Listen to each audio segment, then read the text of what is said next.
4월 2일 NKTV 일부 방송을 시작하겠습니다. 지난 2017년 2월 13일 김정남을 독극물로 테러한 살인사건은 결국 어제 살인자가 없는 상해라는 판결로 막을 내렸습니다. 살인자들은 이미 풀려났거나 상해죄에 따르는 가벼운 처벌만 받게 됩니다. 어제 말레이시아 검찰을 나서면서 활짝 웃고 있는 2인 살인조 일원인 베트남 여성 흐엉을 보면서 세상의 정의란 무엇이며 진실은 어디에 있는지 우리 대한민국과 세계의 양심에 묻고 싶습니다. 김정남 살해 현장을 전 세계인이 같이 보았습니다. 분명히 김정남은 독극물로 죽었습니다. 그리고 살인자 2명은 체포되었고 배후에서 조종했던 북한 공작자들은 잡히거나 도주하였습니다. 말레이시아 샤알람 고등법원은 암살에 가담한 2 여성이 북한 공작원의 말에 속아서 TV 몰래카메라를 찍는 줄 알았다고 혐의를 강하게 부인하지만 검찰이 주장하는 훈련된 암살자라는 주장을 받아들였고 계획된 살인으로 판결하기에 명백한 증거가 있다고 판단했습니다. 그러던 사건이 뒤집어지기 시작한 것은 바로 2018년 정초부터 김정은이 전격적으로 국제사회에 대비하기 시작해서부터입니다. 문재인 대통령이 전 세계가 극악한 살인 집단이 괴수로 지탄하던 김정은을 용약 평화의 사도, 평화의 공헌자로 등극시켜 놓아서부터입니다. 김정은의 하노이 작전이 먹혔더라면 그는 아마 지금쯤 노벨 평화상 수상자의 반열에 서 있었을 수도 있습니다. 세상이 완전히 개판 5분 전입니다. 그러면 이것이 김정은이 핵이라고 하는 큰 힘을 가져서인가요? 아니, 힘만 가지면 살인을 해도 상해로 알아서 처리하는 게 국제법인가요? 그보다는 이 모든 게 김정은이 계략과 속임수로 비롯된 것이라고 저는 주장합니다. 이제는 분명하게 말할 수 있습니다.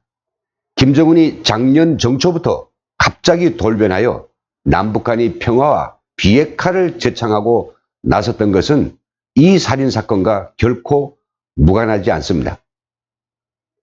자기 권자에 부담이 된다는 이유 하나만으로 자기 이복형을 백주의 공항에서 독극물로 살해하고 눈만 뜨면 핵실험을 하고 장거리 미사일 개발에 미쳐있는 김정은은 2017년 말 현재로 국제사회에서 완전히 고립되고 왕따되었고 초강경적인 유엔의 대북제재는 그의 정권을 최대의 파국상으로 몰아갔습니다. 그래서 고안해낸 것이 집권 이전부터 이제나 저제나 자기를 콜해 줄 것을 갈망해 오고 있는 남한의 문재인 대통령을 써먹는 것이었습니다.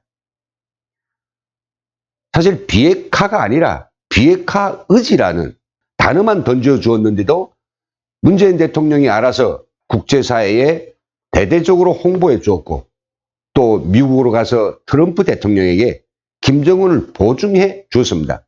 그래서 열린 것이 바로 미북 접촉이었고 2차까지 열린 미북 정상회담이었습니다.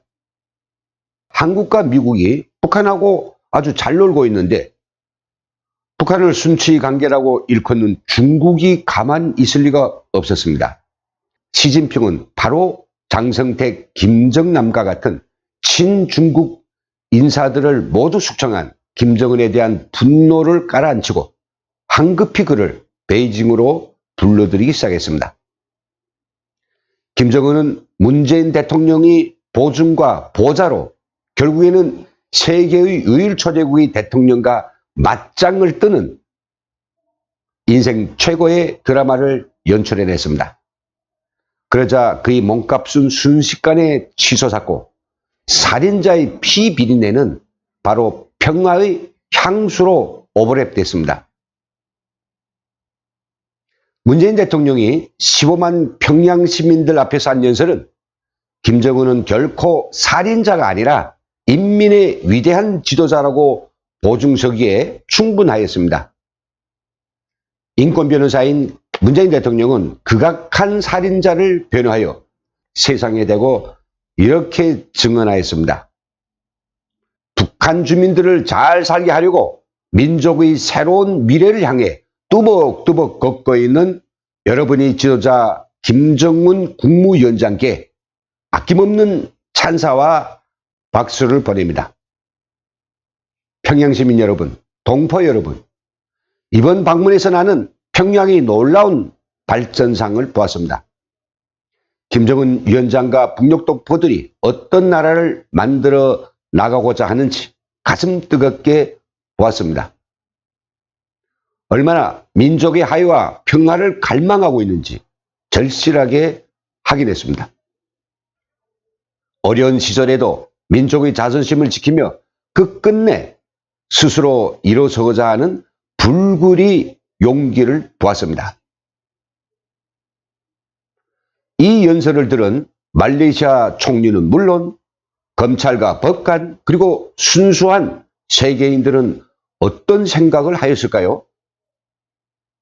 아니, 북한이 일으킨 전쟁으로 100만 명 넘는 국민이 살해당했고 지금도 북한 때문에 가장 심각한 핵위협과 공갈을 당하고 있고 또 천안함과 연평도에서 희생된 국민의 피가 식지 않고 있는 대한민국의 대통령이 이렇게까지 김정은을 비호하고 있는데 또 이렇게까지 살인자가 아니라 평화 화해의 사대라고 기염을 토하고 있는데 김정남과 아무런 상관도 없는 말레이시아 사람들이 김정남 살해 사건의 진실을 밝히느라 모지름을 써야 할 이유가 있는 겁니까? 결국 지난해 재집권한 마하티르 말레이시아 총리는 김정남 암살 사건 이후 파기했던 북한과의 비자 면제 협정을 다시 복원하였고 총리의 이러한 의중이 그대로 검찰과 법원에도 반영되기 시작하여 결국은 어제 김정남 살해 사건은 살인자가 없는 단순 상해 사건으로 역사의 뒤안길로 사라지게 된 것입니다.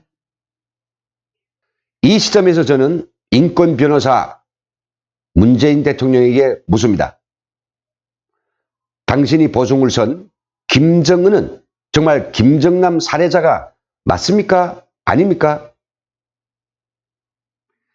만일 당신은 김정은의 스탠딩 오더 살해 명령을 받은 북한 인권 단체장들이 이번 4월의 워싱통 행사나 기타 목적으로 해외 출장 중에 김정은에게서 똑같은 아니면 더 극악한 방법으로 교살되었을 때에도 김정은이 직접 칼을 들고 사람을 죽이지 않았기 때문에 살인자가 아니라고 말하겠습니까? 그리고 또 평양에 찾아가서 혈육을 죽인 그를 평화의 옹호자라고 격조 높이 극찬하시겠습니까? 도대체 문재인 대통령은 얼마나 더 당해야 우리 국가와 우리 국민을 김정은의 아가리로 쳐넣는 이 위험한 짓거리를 그만둘 수 있을까요? 아무리 평화가 갈망되고 핵 독재강의 위협 공갈이 우심하여도 초지일간 대통령이 기본 책무인 국민의 안전과 국토의 방위를 위해서라도 또 인류의 보편적 가치인 인권을 변호해왔던 변호사로서 의도했던 의도하지 않았던 살인자의 흉계에 더 이상 빠지면 안 됩니다. 여기서 마치겠습니다.